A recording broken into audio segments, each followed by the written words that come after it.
Question. Pourquoi mes parents sont-ils en colère quand je leur dis que je veux suivre une autre religion? Krishnamurti. Tout d'abord, ils sont attachés à leur propre religion. Ils croient que c'est la meilleure, sinon la seule au monde. Il est donc naturel qu'ils veuillent que vous aussi vous suiviez cette voie. En outre, ils veulent que vous vous adhérez à leur propre mode de pensée, leur groupe et leur race, et leur classe sociale. Voilà quelques-unes des raisons, mais il y a aussi le fait qu'en adoptant une autre religion, vous deviendrez une source d'ennuis et de problèmes pour la famille. Mais même lorsque vous quittez effectivement une religion organisée pour entrer dans une autre, que se passe-t-il?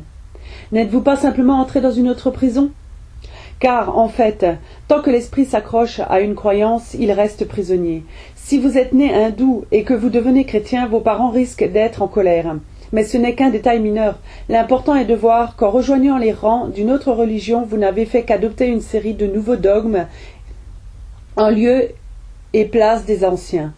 Vous pouvez être plus actif, un peu plus ceci ou un peu plus cela, mais vous êtes toujours enfermé dans la prison de la croyance et du dogme. N'échangez donc pas une religion contre une autre, ce qui équivaut à une simple révolte interne à la prison. Mais abattez les murs, quittez la prison et découvrez vous-même ce qu'est Dieu, ce qu'est la vérité.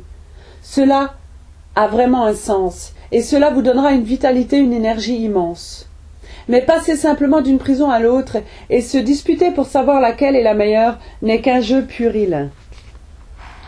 Pour s'échapper de cette prison des croyances, il faut avoir un esprit à la fois mûr, attentif et capable d'appréhender la nature de la prison elle-même, au lieu de comparer à une autre prison.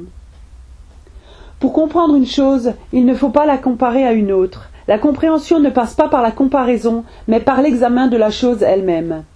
Si vous examinez la nature de la religion organisée, vous constaterez que toutes les religions sont fondamentalement semblables, qu'il s'agisse de l'hindouisme, du bouddhisme, de la religion musulmane ou de la religion chrétienne, ou du communisme qui est une autre forme de religion, la dernière en date. Dès que vous aurez compris la prison, ce qui suppose de percevoir toutes les implications de la croyance, des rituels et des prêtres, jamais plus vous n'appartiendrez à une prison. Car seul celui qui est libéré des croyances peut découvrir ce qui est au-delà de toute croyance. L'incommensurable. Question. Quel est le vrai moyen de se forger un caractère? Krishnamurti. Avoir du caractère, cela signifie évidemment être capable de résister au faux et de tenir au vrai. Mais se forger un caractère est une chose difficile car, pour la plupart d'entre nous, ce que disent les livres, les professeurs, le père ou la mère, le gouvernement, compte plus que de découvrir ce que nous pensons nous-mêmes. Penser par soi-même, découvrir ce qui est vrai et s'y tenir, sans se laisser influencer, quoi que la vie nous apporte d'heureux ou de malheureux, voilà ce qui forge un caractère. Par exemple, si vous ne croyez pas à la guerre, il ne faut pas que ce soit en raison des arguments d'un réformateur ou d'un maître spirituel, mais parce que vous y avez réfléchi par vous-même. Vous avez mené votre enquête approfondie et médité sur la question. Et pour vous, tuer, c'est mal, que l'on tue pour manger, par haine ou pour la prétendue amour de la patrie. Si vous êtes intimement convaincu et que vous gardez vos positions sans tenir compte des risques d'aller en prison ou d'être fusillé pour cela, comme c'est le cas dans certains pays, alors oui, vous aurez du caractère. Le caractère prend ici un tout autre sens. Ce n'est pas ce genre de caractère que cultive la société. Mais on ne nous encourage pas à aller dans ce sens. Et ni l'éducateur ni l'élève n'ont la vitalité, l'énergie suffisante pour pousser la réflexion jusqu'au bout et voir ce qui est vrai, puis s'y accrocher en abandonnant le faux. Mais si vous êtes capable, alors vous ne suivrez plus aucun parti politique ni aucun leader religieux, parce que vous serez à vous-même votre propre lumière. Découvrir et cultiver cette lumière, non seulement dans la jeunesse, mais tout au long de la vie, voilà ce qu'est l'éducation. Question. En quoi l'âge est-il un obstacle à la découverte de Dieu? Krishnamurti. Qu'est-ce que l'âge? Le nombre des années que vous avez vécues? C'est un des processus de l'âge. Vous êtes né en telle année et vous avez à présent 15, 40 ou 60 ans. Votre corps vieillit et votre esprit aussi. Lorsqu'il porte le poids de toutes les expériences, de tous les malheurs, de toutes les lassitudes de l'existence. Or, jamais un tel esprit ne pourra découvrir ce qu'est la vérité. L'esprit n'est capable de découverte que lorsqu'il est jeune, frais et innocent. Mais l'innocence n'est pas une question d'âge. L'enfant n'est pas le seul à être innocent. Il peut d'ailleurs ne pas l'être. L'esprit l'est aussi, pourvu qu'il soit capable de vivre l'expérience sans en accumuler les scories. L'esprit passe forcément par des expériences, c'est inévitable. Il doit réagir à tout, la rivière, l'animal, le malade, le cadavre que l'on emmène à la crémation, les pauvres villageois portant leur fardeau le long de la route, les tortures et les misères de la vie, faute de quoi il est déjà mort. Mais il doit pouvoir répondre sans être freiné par l'expérience. C'est la tradition, c'est l'accumulation d'expériences. Ce sont les cendres du souvenir qui font vieillir l'esprit.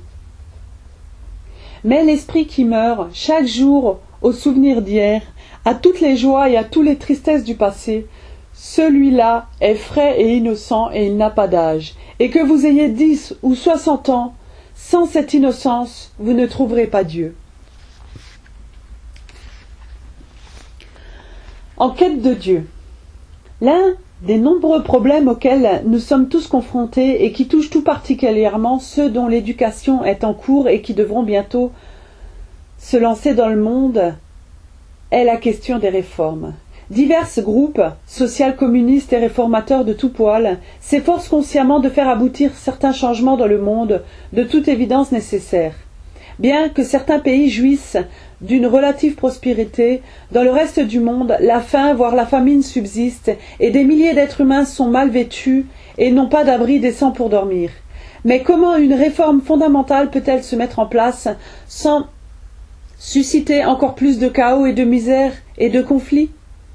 Là est le véritable problème. Si l'on se plonge un peu dans l'histoire et que l'on observe les tendances politiques actuelles, il apparaît évidemment que ce que nous qualifions de réforme, si désirable et nécessaire soit-elle, apporte toujours dans son sillage une nouvelle forme de confusion et de conflit. Et pour contrecarrer ce surcroît de malheur, il faut nécessairement encore plus de lois, plus de contrôle et de vérification des contrôles. La réforme suscite de nouveaux désordres et en y remédiant, on crée de nouveau le cercle vicieux continu de la sorte. Voilà ce à quoi nous sommes confrontés et c'est un processus apparemment sans fin. Comment sortir de ce cercle vicieux ? Que les réformes soient nécessaires, c'est une évidence. Mais est-il possible de réformer sans créer de confusion plus grande ? Voilà, me semble-t-il, l'un des problèmes fondamentaux dont toute personne réfléchie doit se préoccuper. La question n'est pas de se demander quel genre de réforme est nécessaire, mais si une quelconque réforme est possible sans entraîner d'autres problèmes qui suscitent à leur tour la nécessité d'une réforme. Et que faire pour casser ce processus sans fin ? Assurément, la fonction de l'éducation, de l'école primaire à l'université, est de s'attarder à ce problème, pas de manière abstraite et théorique, pas en philosophant et en écrivant des livres à ce sujet, mais en l'affrontant pour de bon, afin de trouver les moyens de le résoudre. L'homme est prisonnier de ce cercle vicieux, d'un système de réformes qui exige sans cesse de nouvelles réformes, et s'il n'y est pas mis fin, nos problèmes sont sans solution. Quel type d'éducation ? Quel type de pensée faut-il donc pour briser ce cercle vicieux ? Quelle action saura mettre fin à cette recrudescence de problèmes dans toutes nos activités ? Y a-t-il un mouvement de la pensée, quelle qu'en soit la direction, qui soit capable de libérer l'homme de ce monde de vie, qui, pour être réformé, exige toujours plus de réformes ? Autrement dit, y a-t-il une action qui ne naisse pas d'une réaction ? Je pense qu'il existe un choix de vie étranger à ce processus de réforme qui a pour fruit une misère accrue et cette voie-là peut être qualifiée de religieuse. L'homme authentiquement religieux ne se soucie pas de réforme, il ne se préoccupe pas d'introduire de simples changements dans l'ordre social. Au contraire, il est à la recherche du vrai. Et cette quête même a sur la société un impact transformateur. Voilà pourquoi l'éducation doit avant tout se préoccuper d'aider l'étudiant à chercher la vérité, ou Dieu, et ne pas se contenter de le préparer à se plier au modèle d'une société donnée. Je crois qu'il est très important de comprendre cela lorsqu'on est jeune, car l'âge venant, nous commençons à laisser de côté nos petits amusements et nos petites distractions, nos appétits sexuels et nos ambitions mesquines. Nous avons une conscience plus aiguë des immenses problèmes auxquels le monde est confronté. Nous voulons alors agir pour y remédier et apporter certaines améliorations. Mais à moins d'être profondément religieux, nous ne susciterons qu'un surcroît de confusion et de malheur. Et la religion n'a rien à voir avec les prêtres, les églises, les dogmes ou les croyances organisées. Tout cela n'a rien à voir avec la religion. Ce sont des simples convenances sociales visant à nous maintenir dans le cadre d'un schéma particulier de pensée et d'action. Ce ne sont que des moyens d'exploiter notre crédulité, notre espoir et notre peur. La religion consiste à chercher ce qui est la vérité, ce qu'est Dieu, et cette quête requiert énormément d'énergie, une intelligence ouverte et une grande subtilité de pensée. L'action sociale juste ne naît pas en mettant en œuvre la soi-disant réforme d'une société donnée. Elle naît dans et par la recherche de l'incommensurable. La quête de la vérité exige beaucoup d'amour, est une conscience approfondie de la relation de l'homme à toute chose, ce qui signifie que l'on ne se préoccupe pas de son propre progrès ou de ses propres accomplissements. La quête de la vérité est la vraie religion, et celui qui cherche la vérité est un homme authentiquement religieux. À cause de son amour, cet homme est en dehors de la société, et son action sur elle est donc entièrement différente de celle de l'homme qui est dans la société et veut la reformer. Le réformateur ne peut jamais créer une nouvelle culture.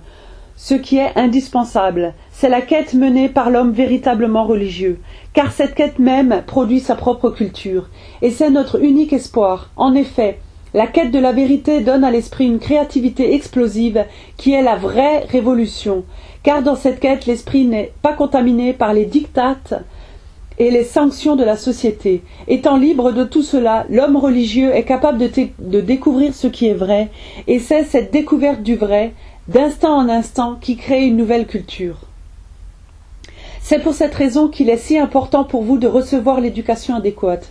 Pour cela, l'éducateur lui-même doit être correctement éduqué, de telle sorte qu'il ne considérera pas l'enseignant comme un simple moyen de gagner sa vie, mais qu'il sera capable d'aider l'élève à se détacher de tous les dogmes et à n'être prisonnier d'aucune religion ni d'aucune croyance. Ceux qui rassemblent sur la base d'une autorité religieuse ou pour mettre en pratique certains idéaux s'intéressent tous aux réformes sociales, ce qui revient à se contenter de décorer les murs de la prison. Seul l'homme réellement religieux est un vrai révolutionnaire, et l'éducation a pour fonction d'aider chacun de nous à être religieux dans le vrai sens du terme, car c'est dans cette seule et unique voie qu'est notre salut.